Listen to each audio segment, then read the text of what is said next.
Assalamualaikum teman-teman semua. Dalam video ini kita akan membahas satu contoh mengenai bagaimana mengintegrasikan GRC atau Governance, Risk, and Compliance. Selamat mengikuti. Dalam video ini agenda pembahasan kita bagi ke dalam 4 subbahasan, yaitu 1. Apa GRC dan GRC terintegrasi? 2. Bagaimana mengintegrasikan GRC? 3. Bagaimana membuat GRC Framework? Dan 4. Contoh penyusunan GRC Framework.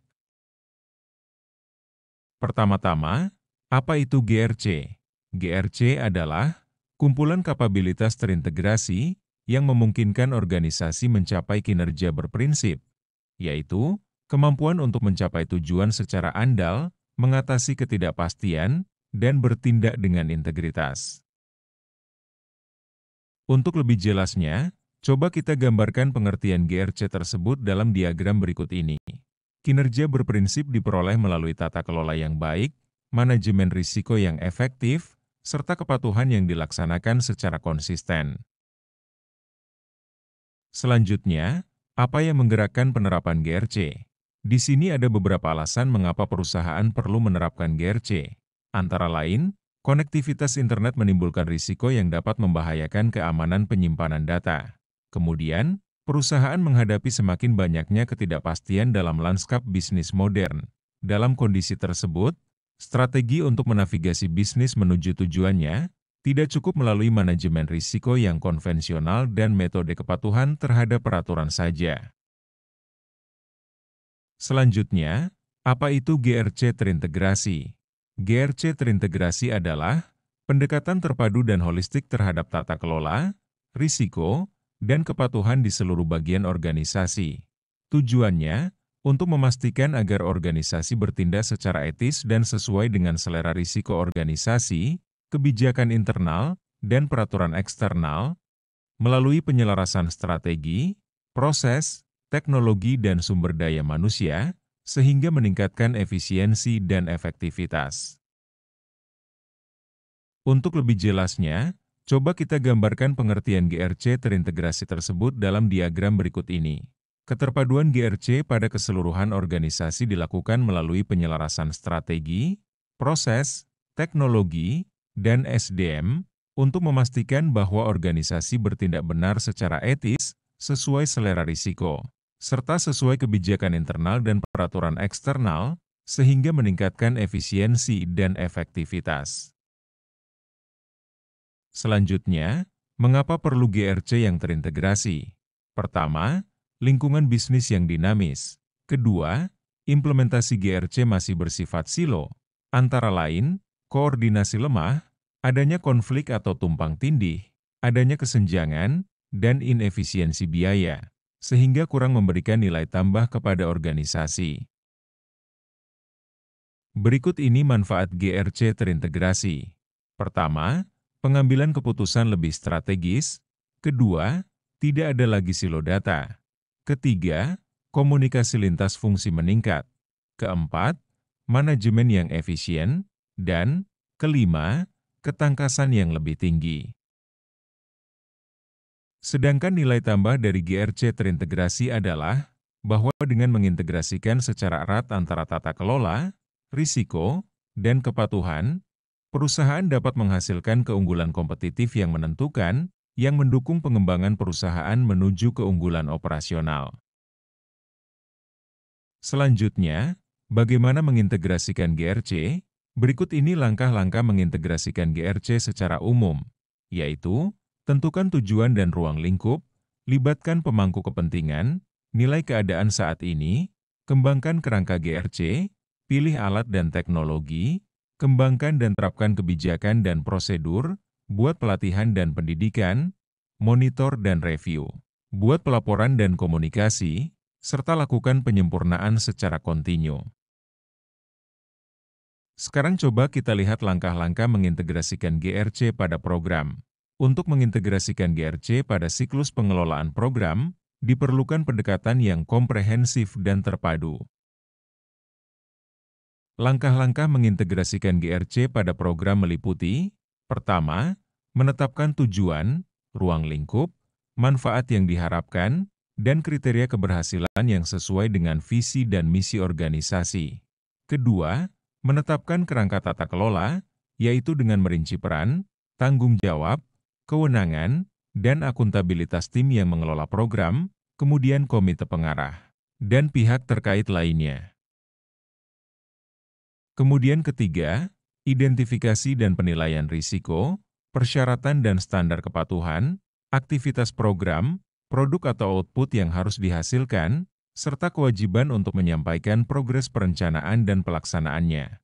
Keempat, mengevaluasi dan mengkomunikasikan hasil akhir, manfaat, dan pembelajaran yang diperoleh, dengan memastikan bahwa semuanya sejalan dengan tujuan dan harapan organisasi. Selanjutnya, coba kita gambarkan langkah-langkah mengintegrasikan GRC tersebut pada tabel berikut ini. Pada kolom pertama, menetapkan tujuan, ruang lingkup, manfaat, dan kriteria keberhasilan. Pada kolom kedua, menetapkan kerangka tata kelola. Pada kolom ketiga, identifikasi dan penilaian risiko, penetapan persyaratan dan standar kepatuhan, serta aktivitasnya. Kemudian pada kolom keempat, mengevaluasi dan mengkomunikasikan hasil akhir, manfaat, serta pembelajaran yang diperoleh. Selanjutnya, implementasi GRC terintegrasi. GRC terintegrasi diimplementasikan dalam satu kerangka kerja atau framework, dengan komponen-komponen di dalamnya yang saling berkaitan dalam satu kesatuan gerak dan semangat untuk satu kesamaan visi, misi, tujuan dan sasaran, sesuai ekspektasi dan selera risiko organisasi secara keseluruhan, bukan ekspektasi masing-masing individu, divisi, atau unit kerja. Selanjutnya, apa itu GRC Framework? GRC Framework adalah pendekatan terstruktur untuk mengelola secara efektif tata kelola, manajemen risiko, dan upaya-upaya kepatuhan, berfungsi sebagai peta jalan, memberikan pandangan holistik dan cara sistematis untuk mengatasi berbagai aspek operasi bisnis yang saling berhubungan. Memungkinkan perusahaan untuk menyederhanakan proses, meningkatkan pengambilan keputusan, dan meningkatkan efisiensi operasional. Berikut ini langkah-langkah membuat GRC Framework. Pertama, menetapkan tujuan dan sasaran. Kedua, menetapkan struktur tata kelola. Ketiga, identifikasi dan menilai risiko. Keempat, merancang pengendalian dan proses. Kelima, memantau, memelihara, dan menyempurnakan framework. Ada beberapa contoh yang bisa digunakan sebagai alternatif untuk menyusun GRC Framework sebagaimana terlihat pada tayangan ini. Selanjutnya, berdasarkan contoh-contoh model GRC Framework yang ada serta pembahasan mengenai cara mengintegrasikan GRC di atas, kita coba resumekan ke dalam model GRC Framework yang akan kita gunakan dalam menjawab contoh soal mengenai cara mengintegrasikan GRC pada tayangan selanjutnya. Nah, ini adalah resume model GRC Framework dalam pembahasan kita kali ini.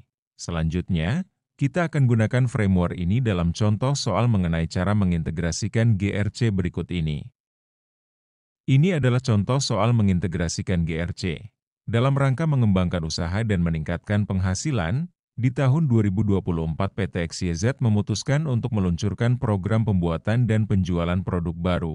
Sebagai langkah awal, pada semester pertama tahun 2024 ditargetkan jumlah produksi sebanyak 15.000 unit, produk siap jual 12.000 unit, dan jumlah penjualan produk baru 10.000 unit.